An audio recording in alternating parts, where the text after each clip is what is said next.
I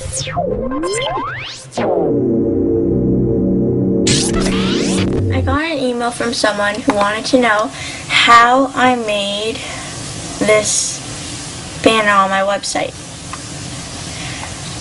So I'm going to do a tutorial on basically the techniques I used.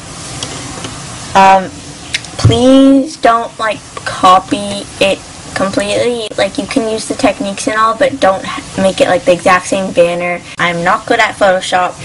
I just experiment a lot and I end up making something that looks pretty good. So, I use Photoshop CS2. First you're going to want to create a new document. I'm just going to save it as tutorial.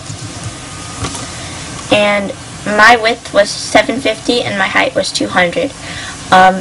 For mine, I stretched it out a lot in iWeb when I put it in. It comes out a lot smaller than you think it will.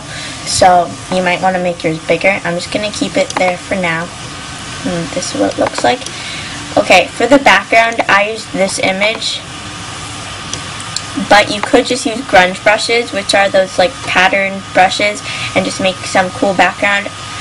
I just found this on Google, royalty free, by the way, because if you don't use one that's royalty free, then technically it's probably illegal because it's copyrighted, unless you put a bibliography.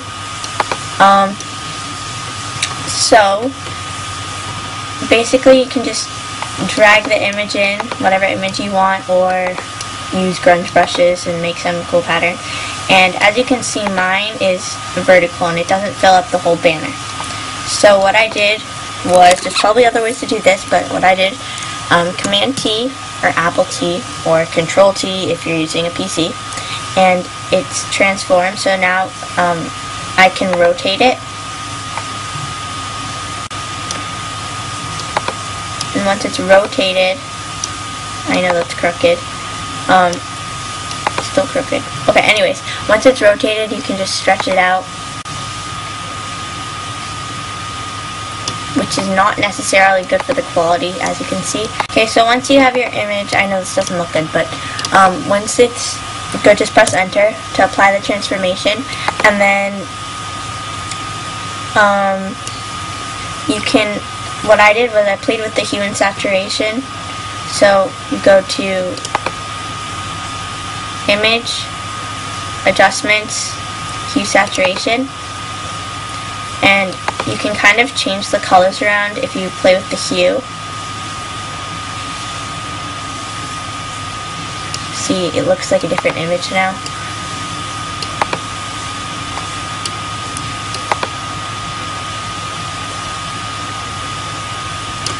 And saturation, you can make it really saturated.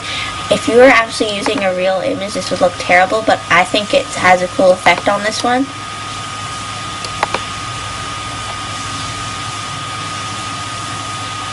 And then you can change the lightness and all that. Then you click OK. Now it looks a little different. Okay, so after you've messed with the way the picture looks, I'm going to show you how I did the thing with the cinema display.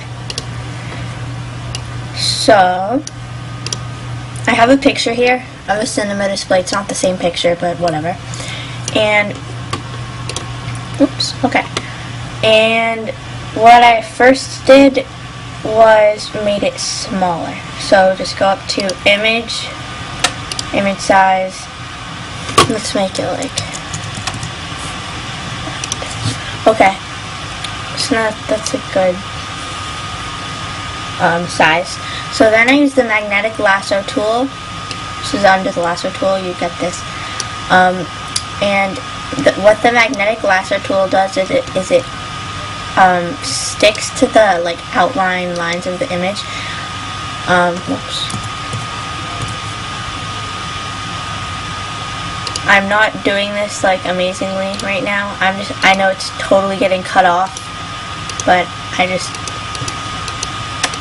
want to make this quick. Okay, so then you see the selection.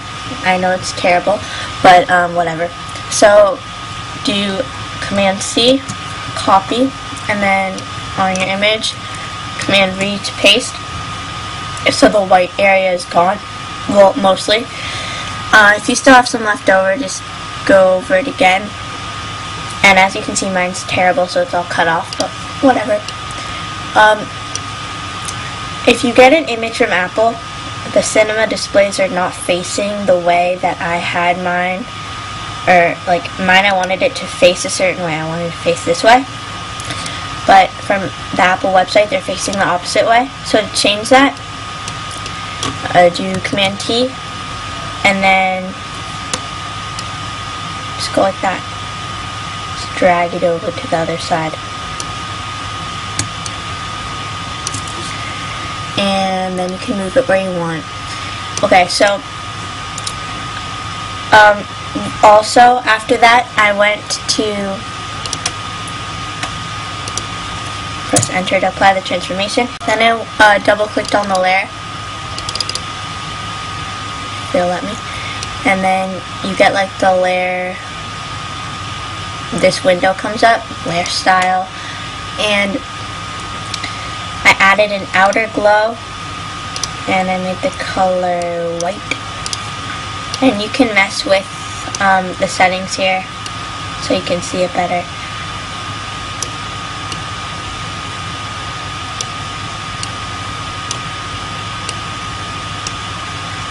And then I also added an inner glow, white. You can do any color you want, obviously. I just did it this color. And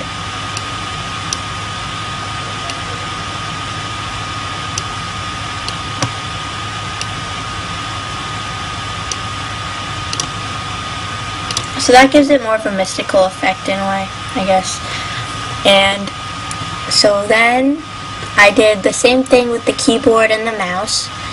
And for my text, I just added a text layer. You can type whatever you want.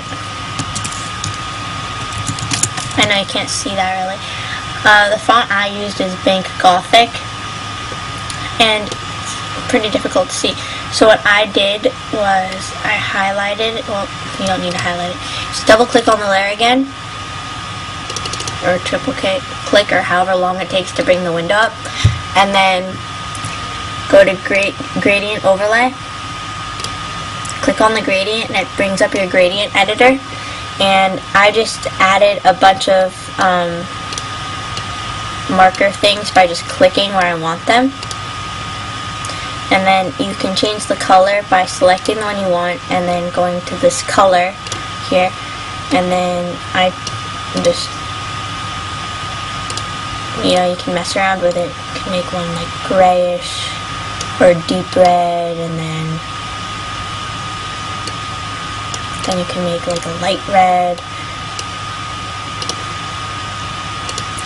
and then you can make like dark red, and so on. And that's how I got the kind of effect where it looks like a bunch of different colors in the text. Click OK. Okay. And I know that's really bad gradient, you can't really see what I was doing, but you get the idea, I hope. If I zoom in, you can see that.